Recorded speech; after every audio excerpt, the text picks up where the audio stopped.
الحمد للہ رب العالمین والصلاة والسلام علی سید المرسلین وعلی آلہ وصحبہ اجمعین، اما بعد۔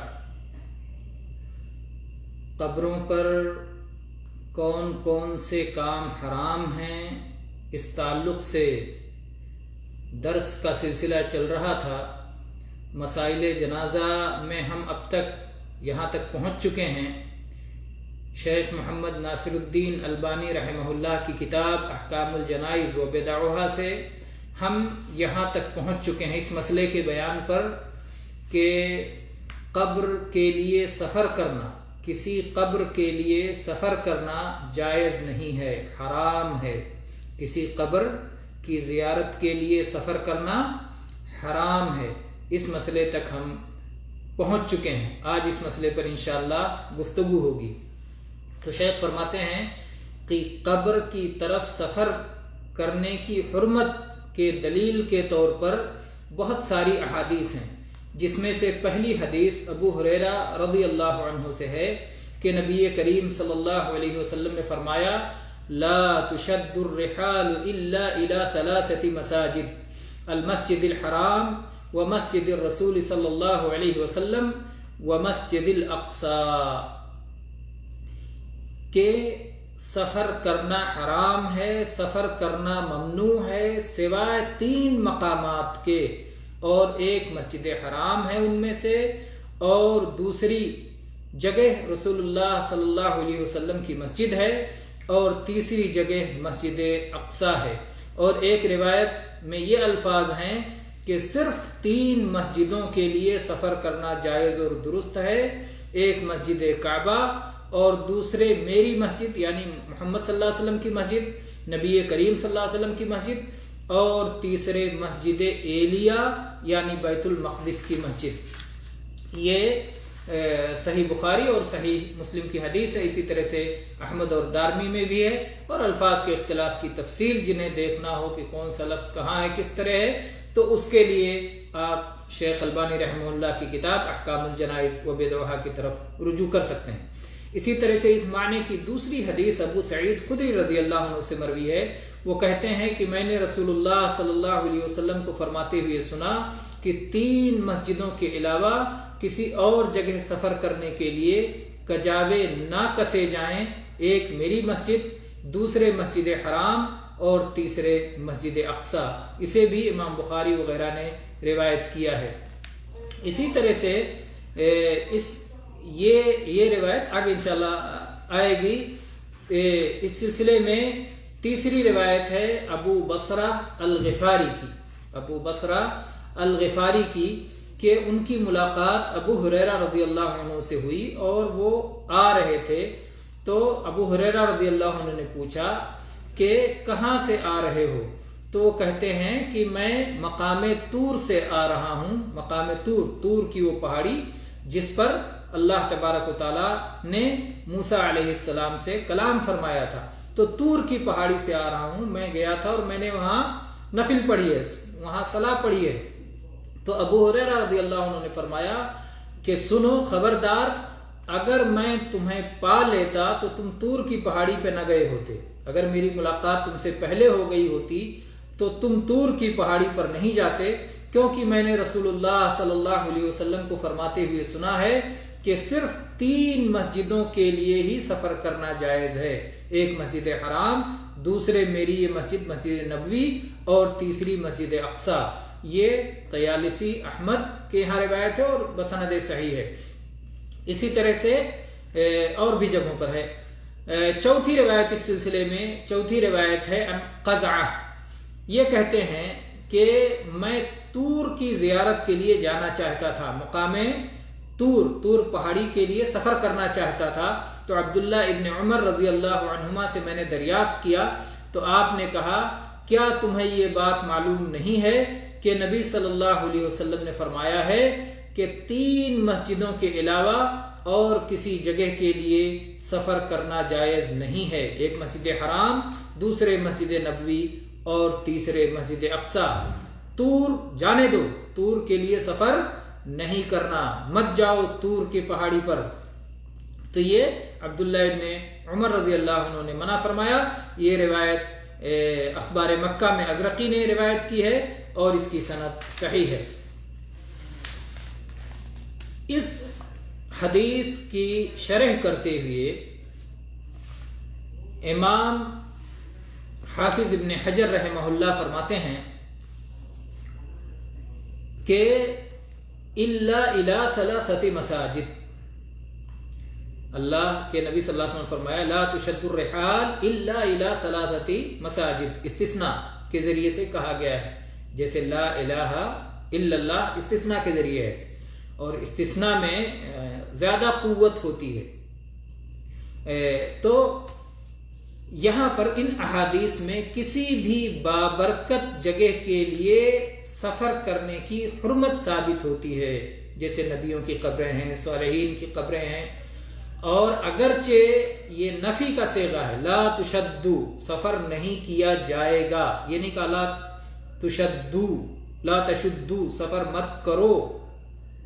نہیں کا صیغہ نہیں، نفی کا ہے، اور نفی کا صیغہ یہ زیادہ بلیغ ہوتا ہے نہیں کے مقابلے میں، ایسا مت کرو کہ کہنے کے مقابلے میں ایسا نہیں کیا جانا، ایسا نہیں کیا جاتا، ایسا نہیں ہوتا، وہ زیادہ بلیغ ہے، اس میں گویا اس طرح کا سفر درست ہی نہیں ہے، ان کی خصوصیت سمجھ کر کے۔ اور اس کی آپ ایسے سمجھیں جیسے اللہ تعالیٰ نے حج میں کچھ چیزوں کو حرام کیا تو نفی کے ذریعے سے فلا رفث ولا فسوق ولا جدال فی الحج، کہ حج میں فسوق کے کام نہیں ہوتے، بیہودہ کام اور فحش کے کام نہیں ہوتے، اور لڑائی جھگڑے نہیں ہوتے، مقصود کیا ہے؟ ایسا مت کرو، تو یہ زیادہ بلیغ ہے۔ اور پھر ایک روایت میں نہیں کا بھی صیغہ آیا ہے، لا تشدو، صحیح مسلم میں جیسا کی ہے، اور استثناء یہاں پر مفرغ ہے۔ حافظ ابن حجر رحمہ اللہ فرماتے ہیں استثناء مفرغ ہے، یعنی اس کا معنی اس طرح بنے گا لا تشد الرحال الى موضع الا الى ثلاثۃ مساجد، اس سے معنی یہ بنے گا کہ کسی بھی جگہ اور کسی بھی مقام کے لیے سفر کرنا درست نہیں ہے، جائز نہیں ہے، حلال نہیں ہے، سوائے ان 3 مسجدوں کے۔ صرف ان 3 مسجدوں کے مقامات ایسے ہیں جن کے لیے سفر کرنا جائز ہے، اور کسی اور جگہ کے لیے سفر کرنا جائز نہیں ہے، اس لیے کہ مستثنی منہ مفرغ میں کہتے ہیں مقدر بعام العام، یعنی اس کی بڑی زبردست شمولیت ہوتی ہے کہ کوئی بھی چیز اس سے خارج نہیں ہوتا۔ تو جب کہا کہ کسی بھی جگہ کے لیے سفر کرنا درست نہیں سوائے ان 3 مسجدوں کے، تخصیص ان کی ہے، ان کی تخصیص انہی 3 مسجد، جیسے لا الہ، کوئی بھی لائق عبادت نہیں الا اللہ، سوائے اللہ کے۔ اسی طرح سے یہاں کہا کوئی بھی مقام، کوئی بھی مبارک جگہ لائق سفر نہیں سوائے ان 3 مسجدوں کے۔ سفر کے لائق اگر کوئی جگہ ہے تو یہ صرف 3 مسجدیں ہیں، اس کے علاوہ اور کوئی جگہ اس لائق نہیں ہے جہاں کا سفر کیا جائے۔ اس کے بعد میں حافظ ابن حجر رحمہ اللہ فرماتے ہیں لیکن عموم سے مخصوص بھی مراد ہو سکتا ہے، اور وہ یہ کہ یہ مقصد ہو لا تشد الرحال الى مسجد الا الى ثلاثۃ مساجد، کہ کسی بھی مسجد کے لیے سفر کرنا درست نہیں ہے سوائے ان 3 مسجدوں کے۔ تو گویا مسجد سے متعلق یہ بات کہی گئی ہے، یہ حافظ ابن حجر رحمہ اللہ کہہ رہے ہیں، تو شیخ البانی رحمہ اللہ اس کا رد کر رہے ہیں کہ یہ احتمال ضعیف ہے، اور صحیح بات وہی ہے جو حافظ ابن حجر رحمہ اللہ نے خود پہلے کہی ہے کہ لا تشد الرحال الى موضع الا الى ثلاثۃ مساجد، کہ مسجد ہی نہیں بلکہ کسی بھی جگہ اور کسی بھی مقام کے لیے سفر کرنا درست نہیں ہے۔ اس لیے کہ اگر یہ مان لیا جائے کہ صرف مسجدیں اس سے مراد ہیں، تو پھر آپ نے دیکھا روایت میں ابو ہریرہ رضی اللہ عنہ اور اسی طرح سے عبداللہ ابن عمر رضی اللہ عنہ یہ طور پہاڑ پہ جانے سے روک رہے ہیں، اور طور پہاڑ تو مسجد نہیں ہے۔ پھر ان کا استدلال صحابی کا استدلال ہی آپ کے کہنے کے حساب سے صحابی کا استدلال ہی درست نہیں ہوگا، باطل ہو جائے گا۔ اس سے معلوم ہوتا ہے کہ صحابہ نے یہی سمجھا کہ یہاں جو مستثنی منہ ہے وہ عام العام ہے، موضع ہے، کسی بھی مقام اور کسی بھی جگہ کے لیے سفر درست نہیں ہے۔ پھر حافظ ابن حجر رحمہ اللہ فرماتے ہیں کہ اس حدیث میں ان 3 مسجدوں کے فضائل کا ذکر ہے، اور ان 3 مسجدوں کی خوبی یہ ہے کہ یہ انبیاء کی مسجدیں ہیں، اور پہلی مسجد یعنی مسجد حرام یہ لوگوں کا قبلہ ہے، اور اسی کی طرف لوگ حج کرنے کے لیے آتے ہیں، اور مسجد بیت اقصی کا جہاں تک مسئلہ ہے تو وہ تمام سابقہ امتوں کا قبلہ ہے، اور مسجد نبوی اس کی بنیاد تقوی پر رکھی گئی ہے۔ اور اس کے بعد میں پھر حافظ ابن حجر رحمہ اللہ اس مسئلے کی تفصیل بیان کرتے ہیں کہ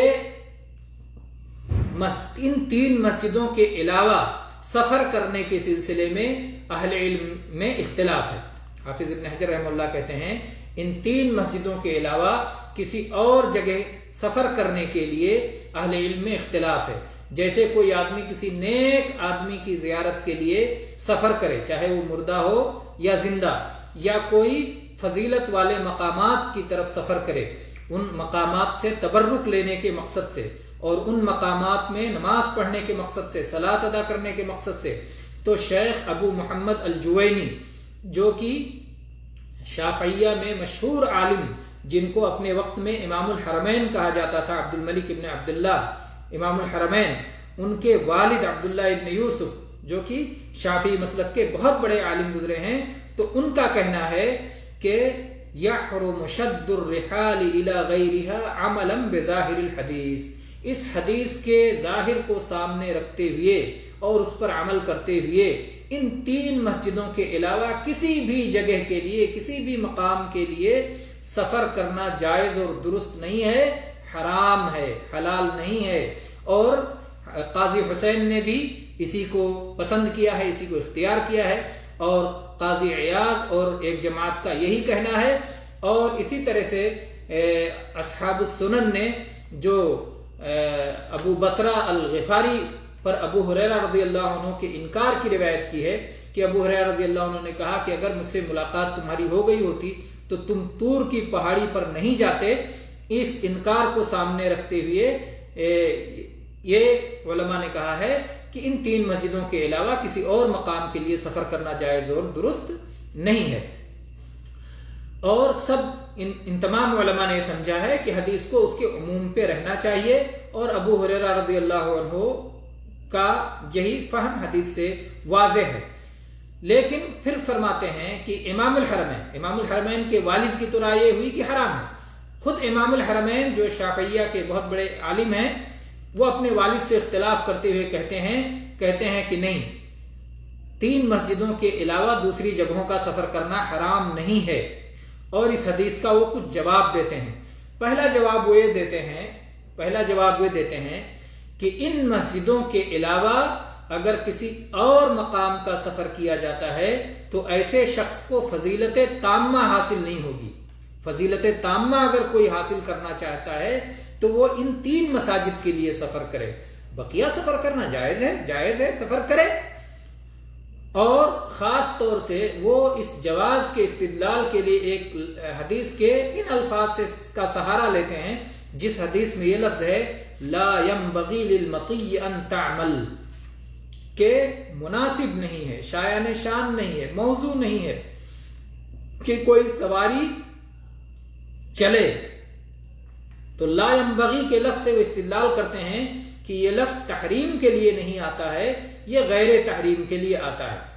تو ایک جواب ہوا، پہلا جواب، اس کو یاد رکھیں۔ ابھی ہم بتائیں گے کہ ان جوابات میں کیا خامیاں ہیں، اور صحیح بات یہی ہے کہ کبھی بھی ان 3 مسجدوں کے علاوہ کسی اور مسجد کے لیے، کسی اور جگہ کے لیے، کسی اور مقام کے لیے سفر کرنا حلال نہیں ہے، حرام ہے۔ دوسرا جواب یہ دیتے ہیں کہ یہ ممانعت اس صورت میں مخصوص ہے جب کوئی شخص منت مان لے کہ میں کسی مسجد میں جا کر کے صلاۃ پڑھوں گا ان 3 مسجدوں کے علاوہ، تو ایسی صورت میں اس منت کو پوری کرنا ضروری نہیں ہے۔ یہ ابن بطال کا کہنا ہے کہ اگر کوئی منت مانتا ہے تو ان 3 مسجدوں کے بارے میں منت مانے تو پوری کرے کہ جا کے اس میں صلاۃ ادا کرے گا، لیکن ان 3 مسجدوں کے علاوہ اگر کوئی شخص کسی اور مسجد کے لیے منت مانتا ہے کہ اس میں جا کے صلاۃ پڑھے گا تو وہ منت پوری کرنا فرض نہیں ہے، وہ نذر کو وفا کرنا فرض نہیں ہے۔ یہ دوسرا جواب ہے۔ تیسرا جواب یہ کہتے ہیں کہ اس سے صرف مسجدوں کا حکم مراد ہے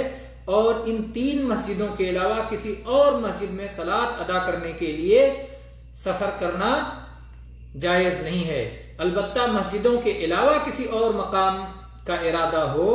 کسی نیک آدمی سے ملنے کے لیے کوئی سفر کرے، کسی رشتہ دار سے ملنے کے لیے سفر کرے، کسی دوست یا ساتھی سے ملاقات کے لیے سفر کرے، یا علم حاصل کرنے کے لیے سفر کرے، یا تجارت کے لیے سفر کرے، یا تفریح کے لیے سفر کرے، تو یہ سب اس ممانعت میں داخل نہیں ہے۔ اور اس کے لیے وہ اس روایت سے تائید حاصل کرتے ہیں جو روایت شہر ابن حوشب کی سند سے آئی ہے، جس میں کہ ابو سعید خدری رضی اللہ عنہ سے مقام طور پر صلاۃ کی ادائیگی کا ذکر کیا گیا تو انہوں نے کہا لا ينبغي للمقی ان تشد رحاله الى مسجد تبتغى فيه الصلاة غیر المسجد الحرام والمسجد الاقصى ومسجدی، کہ کسی بھی سواری کو، کسی بھی کجاوے کو نہیں کسا جانا چاہیے سوائے کسی بھی کجاوے کو اس مسجد کی طرف سفر کرنے کے لیے نہیں کسا جانا چاہیے جس میں کوئی صلاۃ ادا کرنا چاہتا ہو سوائے مسجد حرام کے، مسجد اقصی کے اور میری مسجد یعنی مسجد نبوی کے۔ اس کے بعد میں حافظ ابن حجر رحمہ اللہ کہتے ہیں کہ یہ شہر ابن حوشب کی سند سے آیا ہے، اور شہر ابن حوشب یہ حسن الحدیث ہیں، یعنی ان کی حدیث حسن کے درجے میں ہوتی ہے، اس سے نیچے ضعیف نہیں ہوتی ہے، اگرچہ ان میں تھوڑی سی کمزوری ہے، وَإِن كَانَ فِيهِ بَعْضُ الضَّعْفِ، اگر ان میں تھوڑی سی کمزوری ہے۔ حافظ ابن حجر رحمہ اللہ کے اس قول پر علامہ البانی رحمہ اللہ تبصرہ کرتے ہیں، کہتے ہیں کہ حافظ ابن حجر رحمہ اللہ نے یہاں بڑے تساہل اور نرمی سے کام لیا ہے شہر کے معاملے میں، شہر ابن حوشب کے معاملے میں، اور حسن الحدیث کہہ دیا ہے اسے، جبکہ خود اپنی کتاب تقریب التہذیب میں کہتے ہیں کثیر الاوہام، یہ شخص شہر ابن حوشب یہ بہت زیادہ وہم والا راوی ہے، اور حدیث کا طالب علم یہ بات جانتا ہے کہ جو راوی کثیر الاوہام ہو، کثیر الاوہام راوی ہو جس کو بہت زیادہ وہم ہوتا ہے، اس کی حدیث ضعیف ہوتی ہے، ناقابل استدلال ہوتی ہے، جیسا کہ خود حافظ ابن حجر رحمہ اللہ نے شرح النخبہ میں اس کی تقریر فرمائی ہے۔ پھر فرض کرو کہ یہ حدیث حسن درجے کی ہے، تو یہ حسن اس وقت ہوگی، یہ راوی کی روایت حسن اس وقت ہوگی جب یہ دوسرے راویوں کی مخالفت نہ کر رہا ہو، اور یہاں صورتحال یہ ہے کہ جتنے راویوں نے ابو سعید خدری رضی اللہ عنہ سے اس حدیث کی روایت کی ہے، سارے راویوں کی یہ شخص مخالفت کر رہا ہے، اور دوسرے صحابہ سے یہ روایت آئی ہے، جتنے بھی صحابہ سے آپ پیچھے حدیث گزری، ان سب کی یہ شخص مخالفت کر رہا ہے، تو ایک تو کثیر الاوہام ہے، ضعیف ہے، اور پھر مخالفت بھی کر رہا ہے بقیہ روایتوں کی۔ ایسی صورت میں، مخالفت کی صورت میں اس کی حدیث حسن کیسے ہوگی؟ ایسی صورت میں تو اسے منکر الحدیث ہونا چاہیے، منکر ہونا چاہیے مخالفت کی صورت میں، جس میں بلا شک اور بلا تردد اور بلا کسی پس و پیش کے ایسی صورت میں اس پر منکر ہونے کا حکم لگنا چاہیے جب راوی دوسروں کی مخالفت کر رہا ہے، اپنے سے زیادہ لوگوں کی جو ہے ضعیف ہونے کے باوجود دوسروں کی مخالفت کر رہا ہے۔ اور پھر آپ یہ دیکھیں کہ اس میں جو الی مسجد کا لفظ آیا ہے، یہ خود شہر ابن حوشب سے بھی ثابت کرنا اس کا مشکل ہے، دشوار ہے، اس لیے کہ شہر ابن حوشب کے 2 شاگرد ہیں۔ اس روایت کو بیان کرنے میں شہر ابن حوشب سے 2 راوی بیان کر رہے ہیں، ایک راوی ہیں عبد الحمید اور دوسرے راوی ہیں لیث ابن ابی سلیم۔ تو اس کو عبد الحمید نے تو بیان کیا، لیکن لیث ابن سلیم نے جو شہر ابن حوشب سے دوسرے راوی ہیں انہوں نے بیان نہیں کیا، اور لیث ابن ابی سلیم کی روایت جو شہر ابن حوشب سے ہے، یہ بقیہ اور راویوں کے، بقیہ اور صحابہ سے جو روایات آئی ہیں، جو ثقات راویوں کی جو روایات آئی ہیں، سب کے موافق ہے،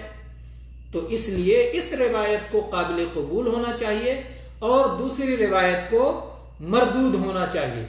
اور پھر جو شخص اس حدیث پہ تھوڑا سا غور کرے تو اسے ایک اور دلیل مل جائے گی جس کی وجہ سے اس زیادتی کے، اس اضافے کے بطلان کی وضاحت ہو جائے گی کہ یہ اضافہ باطل ہے، یہ زیادتی باطل ہے۔ وہ دلیل کیا ہے؟ وہ ہے ابو سعید خدری رضی اللہ عنہ کا استدلال طور پہاڑ پر جانے سے ممانعت کے لیے۔ اگر یہ حدیث مسجدوں کے لیے ہوتی کہ مسجد کے لیے سفر کرنا منع ہے، تو پھر ابو سعید خدری رضی اللہ عنہ طور پہاڑ پہ جانے سے کیوں روکتے؟ اس کا مطلب یہ راوی کا وہم ہے اور یہ روایت ثابت نہیں ہے اور یہ روایت ضعیف ہے۔ خود یہی روایت ہی، اس کے روایت کے الفاظ ہی اس کے بطلان پر دلیل ہو جاتے ہیں، کیونکہ طور پہاڑی تو کوئی مسجد ہے نہیں، وہ تو اس مقدس پہاڑ کا نام ہے جس پر اللہ تعالیٰ نے موسیٰ علیہ السلام سے کلام کیا تھا۔ تو اگر مسجد کا لفظ اس حدیث میں ثابت ہو جائے، جس حدیث سے خود اس صحابی راوی حدیث استدلال کر رہے ہیں کہ طور پہاڑ پر تمہیں نہیں جانا چاہیے، مت جاؤ طور پہاڑ پر اس کی زیارت کے لیے، سفر مت کرو، تو یہ استدلال ان کا درست کیسے ہوگا؟ اور ظاہر بات ہے سننے والے راوی وہی انکار کر سکتے تھے کہ اس میں تو مسجدوں کے لیے سفر ممنوع ہے، آپ طور پہاڑ پر جانے سے کیوں روک رہے ہیں؟ تو اس سے معلوم ہوتا ہے، ان تمام بحثوں سے یہ بات معلوم ہوتی ہے کہ یہ زیادتی باطل ہے اور رسول اللہ صلی اللہ علیہ وسلم سے یہ الفاظ ثابت نہیں ہیں، اور یہ حدیث مسجدوں کے ساتھ مخصوص نہیں ہے بلکہ یہ عام ہے، جیسا کہ ابو محمد الجوینی اور دوسرے علماء نے اس کو اپنے عموم پہ رکھا ہے کہ ان 3 مسجدوں کے علاوہ کسی بھی مقام کے لیے سفر کرنا حلال نہیں ہے، اور یہی بات برحق ہے۔ البتہ دوسرے اور تیسرے مسئلے کا جواب سمجھنا، یہ تو پہلا رہا مسئلہ کہ یہ جن لوگوں نے کہا کہ یہ مساجد کے ساتھ مخصوص ہے کہ 3 مسجدوں کے علاوہ کسی اور مسجد کے لیے سفر کرنا جائز نہیں، تو ان کا یہ جواب رہا اب تک کہ یہ بات غلط ہے، کیونکہ صحابہ نے استدلال کیا ہے کہ غیر مسجد طور پہاڑی پر مت جاؤ، تو یہ فہم صحابہ، فہم سلف ہے، اور پھر استثناء میں مسجد کا لفظ جو لوگ ثابت کر رہے ہیں وہ ثابت بھی نہیں ہے۔ تو اور جو دوسرا ان کا جواب ہے کہ لا ينبغی کا لفظ یہ حرمت کے لیے نہیں آتا، کہا کہ لا ينبغی، حدیث میں لا ينبغی للمطی ان تعمل، یہ لفظ حرمت کے لیے نہیں آتا۔ تو ایک جواب تو اس کا یہ ہے کہ شہر ابن حوشب ضعیف راوی ہے اور وہ اکیلے یہ الفاظ استعمال کر رہا ہے، چلو ٹھیک ہے، مان لیتے ہیں کہ یہ لفظ ثابت ہے، تو پھر ہم یہ نہیں تسلیم کرتے کہ لا ينبغی حرام کے لیے نہیں آتا، بلکہ حرام کے لیے لا ينبغی بہت زیادہ استعمال ہے قرآنی آیات میں اور حدیث میں۔ چنانچہ آپ دیکھیں، اگر کوئی شخص یہ کہے کہ لا ينبغی تو حرام کے لیے آتا ہے تو اس کی بات زیادہ قوی ہوگی، اور کتاب و سنت میں اس کے بہت سارے دلائل ہیں۔ مثلا اللہ تعالیٰ نے قرآن پاک میں فرمایا قالوا سبحانك ما كان ينبغي لنا ان نتخذ من دونك من اولیاء، سورہ فرقان کی آیت نمبر 18 میں کہ اللہ تیری ذات پاک ہے، ہمارے لیے کبھی بھی یہ موضوع اور مناسب نہیں ہے کہ ہم تجھے چھوڑ کر کسی اور کو اپنا ولی بنائیں۔ تو یہ حرام ہے، اللہ کو چھوڑ کر کوئی کسی اور کو اپنا ولی اور کارساز بنائے، ایسا کرنا تو حرام ہے۔ تو یہاں ینبغی کا لفظ آیا، تو ینبغی کا لفظ تو حرام کے لیے ہے۔ اسی طرح سے سنن نبی داؤد کی حدیث 2675 نمبر پر عبداللہ ابن مسعود رضی اللہ عنہ کی، جس میں نبی صلی اللہ علیہ وسلم فرمایا لا ينبغي ان يعذب بالنار الا رب النار، کہ آگ کی سزا دینا آگ کے مالک اللہ کے علاوہ کسی کے لیے مناسب نہیں ہے، موضوع نہیں ہے، لا ينبغي۔ تو یہاں یہ تحریم کے لیے، علماء نے اسے تحریم پہ استدلال کیا ہے کہ کسی کو آگ میں جلا کر سزا دینا یہ حرام ہے۔ اسی طرح سے صحیح مسلم کی حدیث لا ينبغي لصدیق ان يكون لعانا، کسی صدیق کو بہت زیادہ لعنت کرنے والا ہونا مناسب نہیں ہے، یعنی اس کے لیے ایسا کرنا حرام ہے۔ اسی طرح سے ان الصدقۃ لا تنبغی لآل محمد، محمد صلی اللہ علیہ وسلم کی اولاد کے لیے صدقہ مناسب نہیں ہے، لا ينبغی یعنی حرام ہے۔ تو آپ دیکھیں کہ لا ينبغی کا لفظ حرام کے لیے استعمال ہو رہا ہے ان ساری آیات اور حدیث میں۔ اسی طرح سے یہ حدیث لا ينبغی لعبد ان یقول انه خیر من یونس بن متى، کسی بندے کے لیے یہ شایان شان نہیں ہے، مناسب نہیں ہے کہ وہ کہے کہ میں یونس بن متى سے افضل ہوں،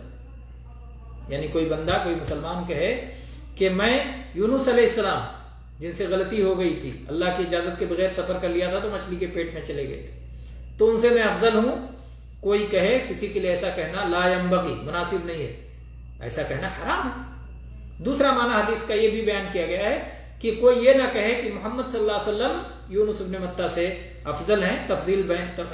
بین الانبیاء کا مسئلہ ہے کہ اس انداز میں تفضیل کیا جائے جب دوسرے نبی کی تنقیص لازم آتی ہو، تو ظاہر ہے کہ ایسا کرنا بھی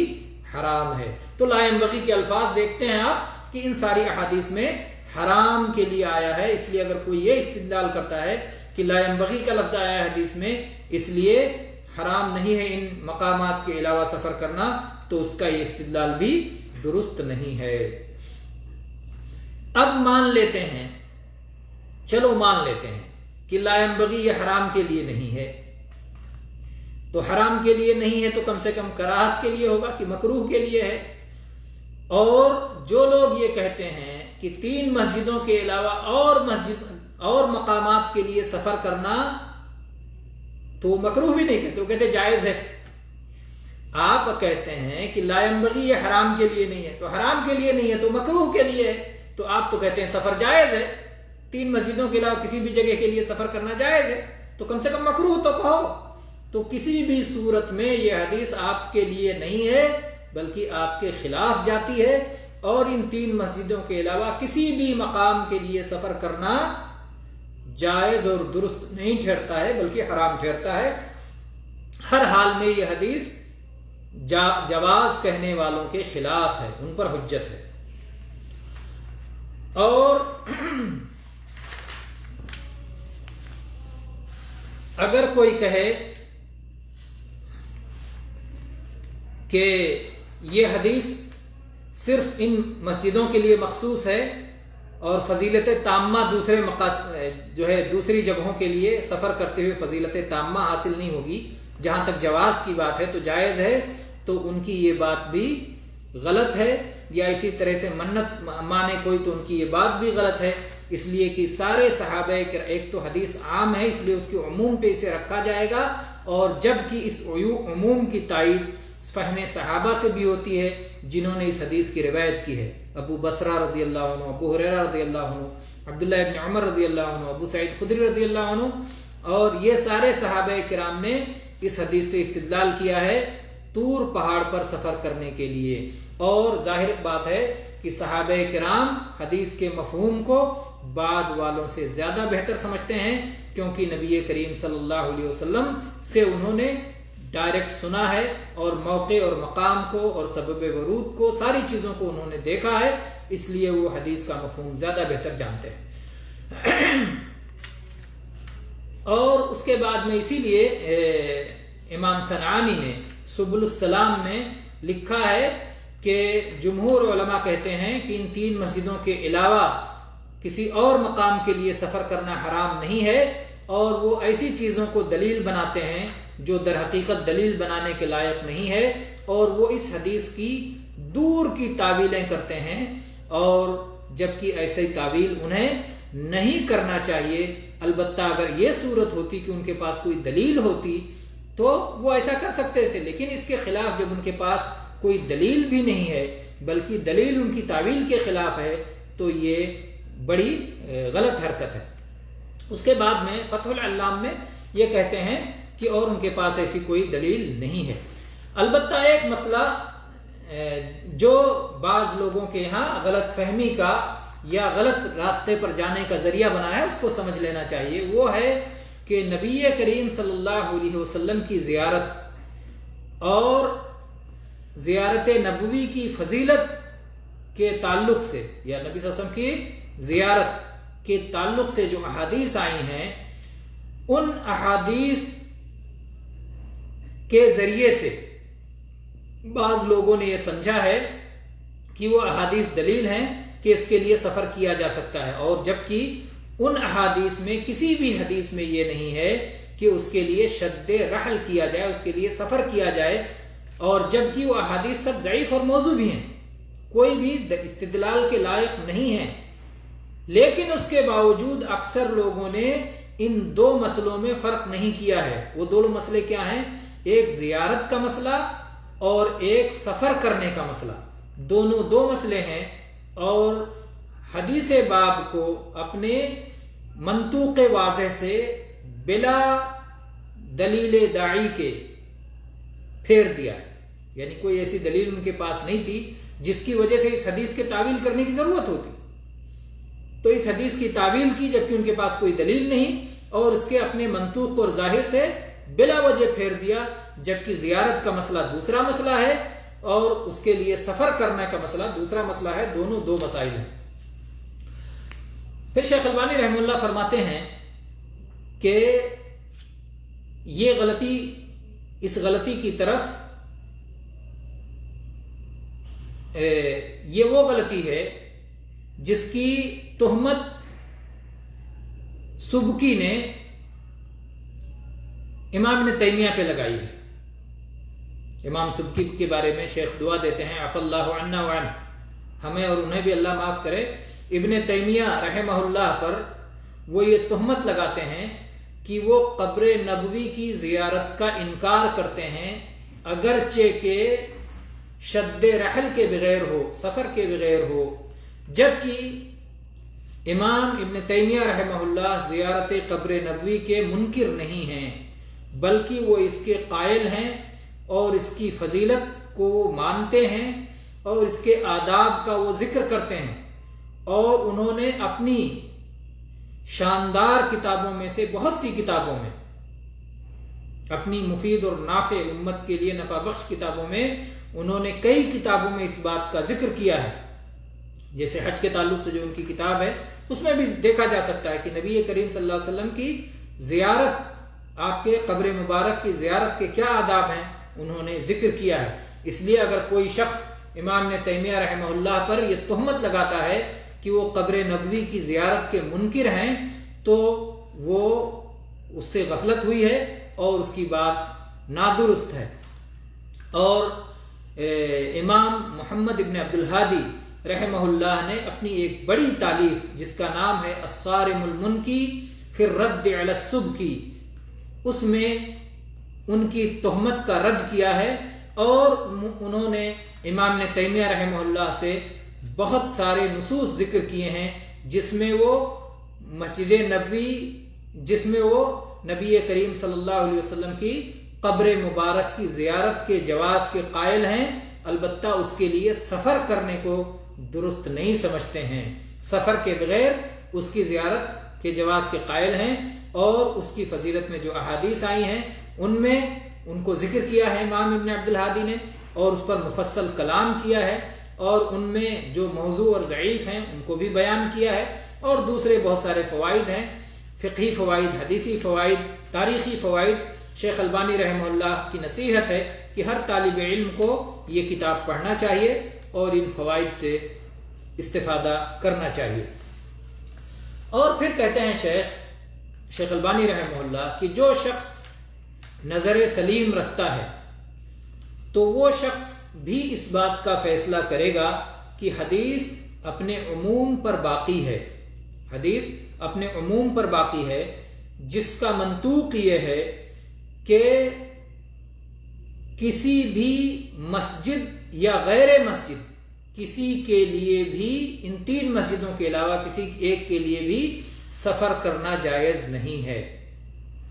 اور وہ اس وجہ سے کہ کسی مسجد کے اندر عبادت کرنا غیر مسجد میں عبادت کرنے سے افضل ہے۔ مسجد میں ایک عبادت کرنا اور ایک غیر مسجد میں عبادت کرنا، ظاہر بات ہے کہ مسجد میں عبادت کرنا غیر مسجد میں عبادت کرنے سے افضل ہے، کیونکہ مسجد کی فضیلت میں شریعت میں یہ حدیث آئی ہے، چنانچہ آپ صحیح الترغیب میں 322 نمبر پہ اسے دیکھ سکتے ہیں، احب البقاع الی اللہ المساجد، کہ اللہ کے نزدیک سب سے زیادہ محبوب مقامات میں سے محبوب مقام مسجدیں ہیں۔ تو یہ مسجدوں میں سے مسجد قباء، جس کی بنیاد تقوی پر رکھی گئی ہے اور جس کے بارے میں رسول اللہ صلی اللہ علیہ وسلم نے فرمایا ہے کہ مسجد قباء میں صلاۃ ادا کرنا یہ عمرہ کی طرح ہے، صحیح ابن ماجہ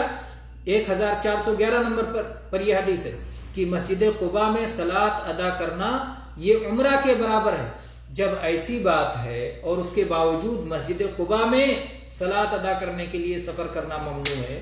کیونکہ وہ ان 3 مسجدوں سے باہر ہے، وہ چوتھی مسجد ہو جائے گی۔ تو جب کسی مسجد میں آپ کہیں کہ کسی بھی مسجد میں کے لیے سفر کرنا حرام ہے، تو مسجد قباء کے لیے بھی سفر کرنا حرام ہے، جبکہ وہ اس میں فضیلت ہے۔ تو جب مسجد قباء کے لیے، جو کہ ایک مسجد ہے،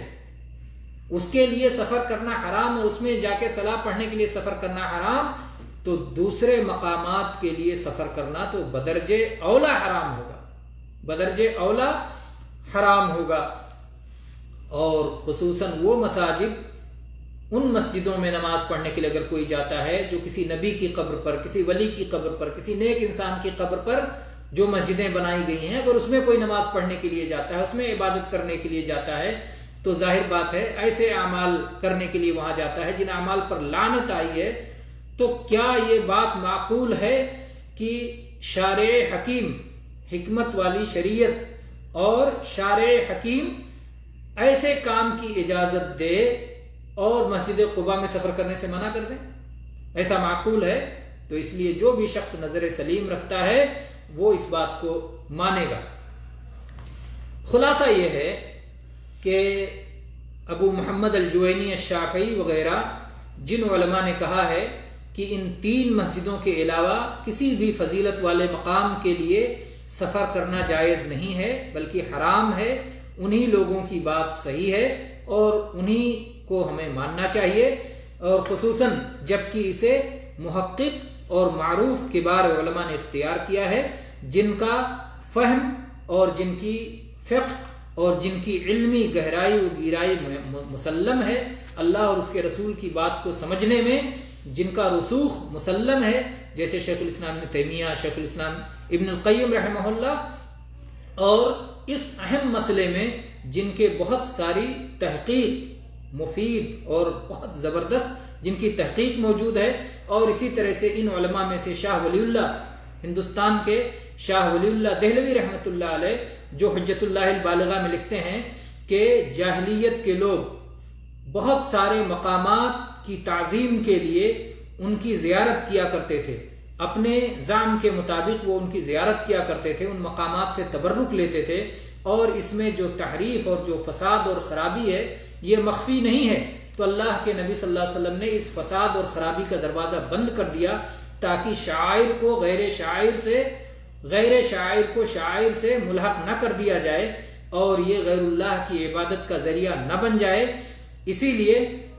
شاہ ولی اللہ دہلوی رحمہ اللہ فرماتے ہیں، میرے نزدیک برحق بات یہ ہے کہ قبر یا اسی طرح سے کسی ولی کی عبادت کی جگہ یا اسی طرح سے مقام طور، یہ سب کے سب مقامات ممانعت میں برابر ہیں، تمام مقامات کی طرف سفر کرنا حرام ہے۔ یہ کون فرما رہے ہیں؟ شاہ ولی اللہ دہلوی رحمۃ اللہ علیہ۔ اور اس کے بعد میں اس بحث کے اختتام پر ایک مسئلے کی وضاحت کرنا مناسب ہے، اور وہ یہ ہے کہ جو یہ بات کہتے ہیں کہ پھر تجارت کے لیے سفر، پھر طلب علم کے لیے سفر، تو یہ جو سفر ہے یہ اس مقصود حاجت کے لیے ہے، نہ کہ کسی خاص مقام کی اہمیت و فضیلت سمجھ کر کے ہے۔ تجارت کے لیے جو سفر ہے تو حاجت تجارت کے لیے ہے، نہ کہ آپ کسی شہر میں جا رہے ہیں تو اس شہر کو متبرک اور مقدس اور فضیلت والی جگہ سمجھ کے جا رہے ہیں۔ تو غرض کی خاطر سفر کیا جا سکتا ہے، کسی مخصوص مقام کے لیے اگر کوئی سفر ہو تو وہ نہیں سفر کیا جا سکتا ہے۔ جیسے آپ کسی اپنے رشتہ دار کے لیے سفر کر رہے ہیں تو اس کے گاؤں کا، اگر وہ رشتہ دار اس گاؤں سے دوسرے گاؤں چلا جائے تو پھر ابھی پرانے ہی کام میں جائیں گے جہاں وہ اب نہیں رہتا؟ نہیں، جب تک وہ رشتہ دار ہے، اس سے رشتہ داری ملا، اس سے ملاقات کرنے کے لیے جا رہے ہیں، اس سے صلہ رحمی کے لیے جا رہے ہیں. تو یہ دو مسئلہ ہے، ان دونوں کو ملانا یہ ظاہر ہے کہ عقل صحیح اور نظر صحیح کے خلاف ہے، جیسا کہ امام ابن تیمیہ رحمہ اللہ نے فتاوی میں اس کی وضاحت فرمائی ہے. ھذا واللہ تعالی اعلم وصلی اللہ علی نبینا وسلم والحمد للہ رب العالمین.